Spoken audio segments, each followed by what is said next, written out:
রাজনীতিতে ক্ষমতার দম্ভ যে কত দ্রুত বালির বাঁধের মতো ধসে যেতে পারে তা এক চরম এবং নজিরবিহীন ছবি দেখল রাজ্যবাসী। মাত্র কয়েকদিন আগেই যারা বুক ফুলিয়ে পাড়ায় ঘুরত, যাদের হাত না নাড়ালে গরিব ঘরের ছাত্রকু জুটত না, আজ তারাই ভয়ের কাঁটা হয়ে ঘরের কোনায় বসে রয়েছে।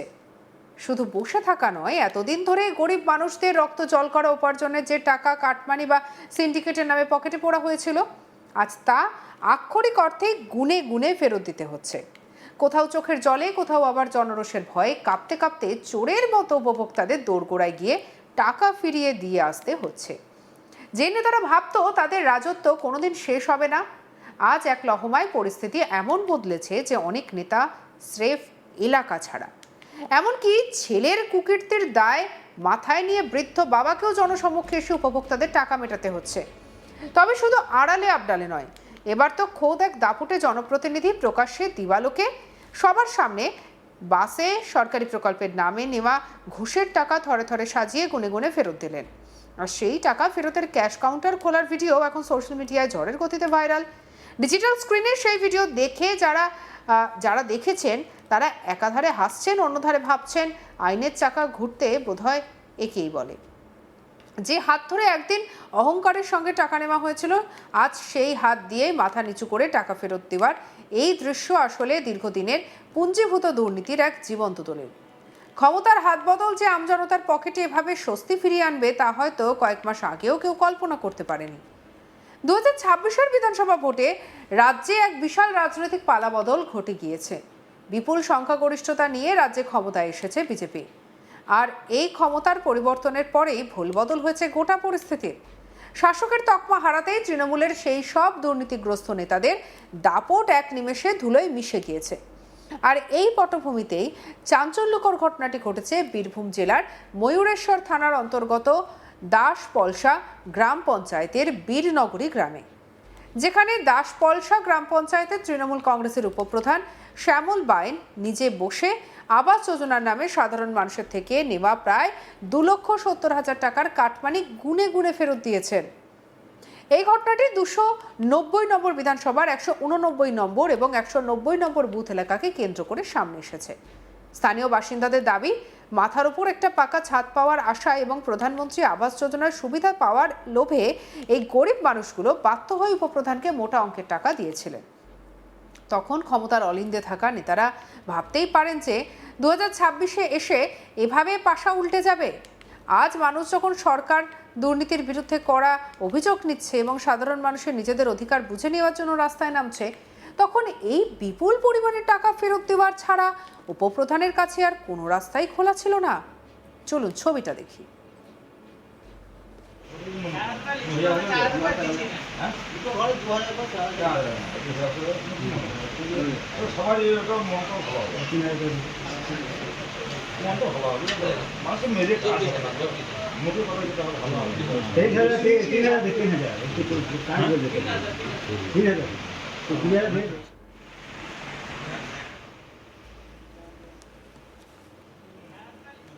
কি বলছেন আবাস যোজনার উপভোক্তারা, শুনবো তাদের কথা। এটা কিসের টাকা?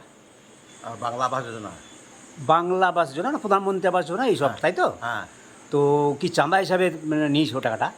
চাঁদা হিসাবে নয়, তাহলে পাওনা পেতো? টাকা না দিলে ঘর ঢুকবে না। মানে পাওনা পেতো না, আপনার কাছে টাকা পেতো না তো? না, ও মানে এমনি ঘর ঢোকার আগেই, এন্ট্রি হওয়ার আগেই টাকাটা অ্যাডভান্স নিয়ে নিয়েছে। কত টাকা দিয়েছেন আপনি? 27,000। 27,000 টাকা? হ্যাঁ। আশ্চর্য ব্যাপার। তো আপনার বাড়ির অবস্থা কেমন? বাড়ির অবস্থা সামান্য, মানে ছোট চাষি একটা। আচ্ছা, ছুট চাষি, চাষবাস করে খান? হ্যাঁ হ্যাঁ। হ্যাঁ। তারপরে 27,000 টাকা দিয়েছেন? হ্যাঁ। 1,20,000 টাকার মধ্যে। হ্যাঁ। তো আপনি ওকে কোনো প্রতিবাদ করেননি? কী করবো, না দিলে ঘর ঢুকবে না। আচ্ছা, ঘর ঢুকবে না তাই বলছে? এ কথা বলেছে। তো আপনার টাকাটা দিলেন, ঘরটা তো আমি দেখলাম ঘরটা করেছেন, তো ওই টাকায় তো ঘর হয়নি। না। তাহলে 8 টাকা কোথায় করলেন? জমি বিক্রি করেছেন? বিক্রি করেছি, একটু রাঙা বিক্রি করেছি।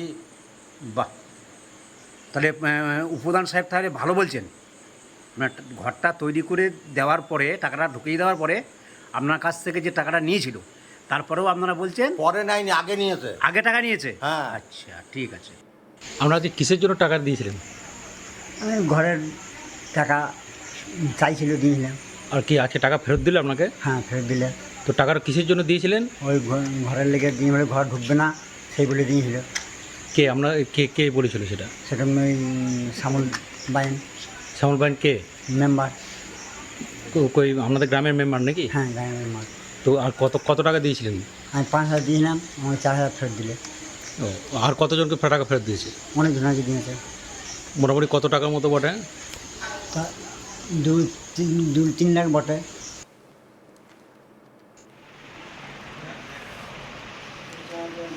এই নিয়ে আমাদের কালেক শান্তনু হাজরা রিপোর্ট দেখব। আবাসের কাটমানি গুনে গুনে ফেরত দিচ্ছে তৃণমূল উপপ্রধান। আর এই ভিডিও সোশ্যাল মিডিয়ায় আসতে একেবারে হৈ হৈ কাণ্ড উঠেছে। নেটিজনেরা যেমন কটাক্ষ তীব্র সমালোচনা করছে, কিন্তু ব্রাত্য নেই রাজনৈতিক মহল। বাম কংগ্রেসের তরফ থেকেও ভিন্ন ভিন্ন অভিযোগ কিন্তু উঠে আসছে।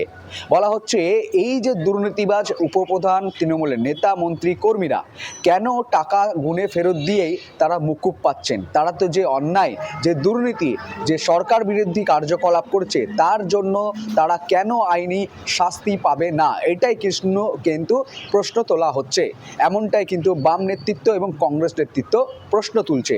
তবে এদিন দেখা গিয়েছে বীরভূম জেলার ময়ূরেশ্বর বিধানসভার অন্তর্গত দাসপলসা গ্রাম পঞ্চায়েতের বীরনগরী গ্রামে উপপ্রধান টাকা কিন্তু গুনে গুনে দিচ্ছে।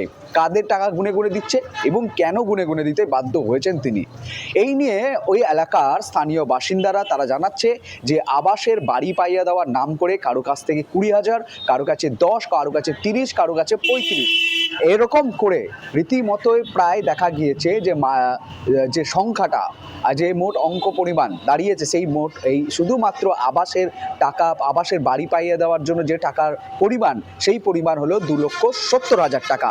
আর এই 2,70,000 টাকা কিন্তু গুনে গুনে প্রাপকদেরকে ফেরত দিচ্ছে তৃণমূল উপপ্রধান। কারণ তারা দেখতেই পাচ্ছে যে একদিকে যে কেন এই টাকা ফেরত দিচ্ছে তৃণমূল উপপ্রধানেরা বা তৃণমূলের নেতারা। প্রশ্ন হচ্ছে এই মুহূর্তে 2021 ভোট পরবর্তী হিংসা হোক বা যে কোনো দুর্নীতি নিয়ে মামলা মোকদ্দমাতে থানা গেলেই একেবারে পুলিশ কিন্তু পুলিশ অ্যাকসেপ্ট করছে এবং অ্যাকসেপ্ট করার পর তড়িঘড়ি কিন্তু দ্রুততার সাথে তদন্ত করছে। আর তদন্ত করলেই ধরপাকড় হচ্ছে তৃণমূলের নেতা মন্ত্রী কর্মী প্রধান থেকে উপপ্রধান। আর এই গ্রেপ্তারের পর দেখা যাচ্ছে যখন আদালতে পেশ হতে যাচ্ছে তখন কিন্তু প্রাপ্ত হচ্ছে না ডিম থেরাপি থেকে। তো ডিম থেরাপির ভয়ে অনেকে বলছেন যে ডিম থেরাপির ভয়েও এই টাকা ফেরত তারা দিয়ে দিচ্ছে। কিন্তু বাম এবং কংগ্রেস নেতৃত্ব তারা বলছে যে দুর্নীতি করার জন্য টাকা ফেরত দিলে তাদের শাস্তি মকুব হওয়াটা উচিত নয়, বাঞ্ছনীয় নয়। আইনি পদক্ষেপ নিয়ে এই মানুষগুলোকে জেলে বা হাজতে রাখা উচিত, কারণ আইনের পথে চলতে দিতে হবে, এমনটা তাদের বক্তব্য। অন্যদিকে ভারতীয় জনতা পার্টি বলছে যে এই মুহূর্তে সাধারণ আম জনতা ক্ষুব্ধ রয়েছে, তারা কিন্তু প্রতিবাদ করছে এবং তাদের যে পাওনা তারা কিন্তু তৃণমূল নেতা মন্ত্রীদের কাছ থেকে বুঝে নিচ্ছে। এবং যদি কোনো তৃণমূল নেতা মন্ত্রী বৃহত্তর আইনিভাবে কোনোভাবে অত্যাচার নির্যাতন করেছে তাহলে কিন্তু পুলিশের কাছে দ্বারস্থ হতে বলছে ওই এলাকার বাসিন্দাদের। এবং তার বিরুদ্ধে যদি কোনো অভিযোগ থাকে, প্রমাণ থাকে, সে প্রমাণ সহ অভিযোগ করতে বলছেন। এবং পুলিশ যদি অভিযোগ না গ্রহণ করে তো বিজেপি নেতাকর্মীরা কিন্তু বুঝে নেবে বিষয়টি। কেন তারা স্পষ্ট বলে দিচ্ছে যে বাংলায় এবার পালাবদল ঘটেছে, আর কিন্তু পুলিশ মন্ত্রী মমতা বন্দ্যোপাধ্যায় নয়, এবার এ রাজ্যের পুলিশ মন্ত্রী কিন্তু শুভেন্দু অধিকারী। অর্থাৎ কোনোভাবেই দ্বিচারিতা করা যাবে না কোনো ব্যক্তিবর্গের সাথে। তো কোনোভাবেই অন্যায় হলে অভিযোগ আনলে সেই অভিযোগ গ্রহণ করতে হবে এবং তাদেরকে যথাযথভাবে আইন অনুযায়ী ব্যবস্থা গ্রহণ করতে হবে, এমনটাই তারা কিন্তু জানিয়ে দিয়েছেন। তবে এই ভিডিও একেবারে টাকা ফেরত দেওয়া, গুনে গুনে টাকা ফেরত দেওয়ার ভিডিও কিন্তু এই মুহূর্তে রাজনৈতিক মহল সহ সোশ্যাল মিডিয়ায় চাপানোতর সৃষ্টি করেছে। সঙ্গে রাখুন আজ তাক বাংলাকে সাবস্ক্রাইব করতে ভুলবেন না।